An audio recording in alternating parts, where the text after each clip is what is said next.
ឥឡូវខ្ញុំធ្វើការរ៉ាននៅបច្ចេក Python ដែលខ្ញុំ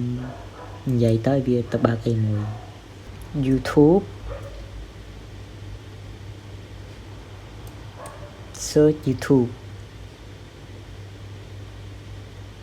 search YouTube អូខេ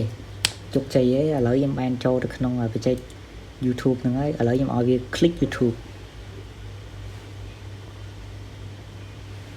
click ពតហើយចូលដល់ YouTube ហើយដល់ពេលចូលទៅដល់ YouTube គឺវាអត់មានអីទេអញ្ចឹងខ្ញុំឲ្យវា search បទចម្រៀងមួយគឺ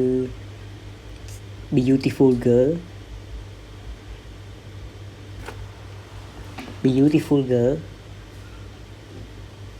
តោះមកវា search ឲ្យឃើញ tapping មួយបន្ទាប់ពីវា search beautiful ហើយវា enter ពងបន្ទាប់មកខ្ញុំឲ្យវា scroll down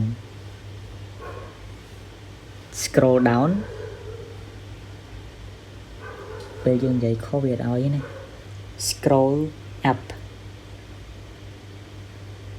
scroll up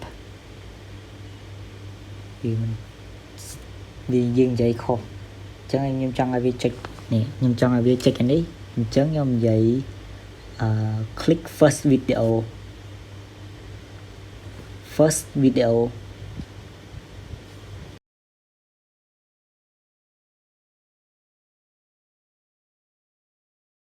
បើសិនបើយើងចង់ឲ្យបច្ចេកនឹងចប់យើងនិយាយ stop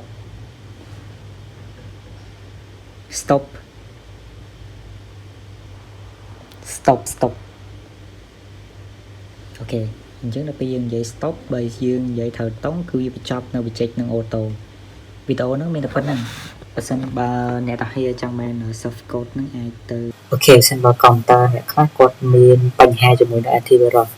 ដើម្បីអាចការ៉ាននៅបច្ចេកហ្នឹងបានតតែចូល antivirus ហើយយកមកនៅ setting ហើយនៅឲ្យចូលបិទsecurity ចូលបិទចោលអស់មកបន្ទាប់មកបច្ចេក Python ហ្នឹងនឹងធ្វើការ run បានហើយបើវា error តាំងពីបង្កើត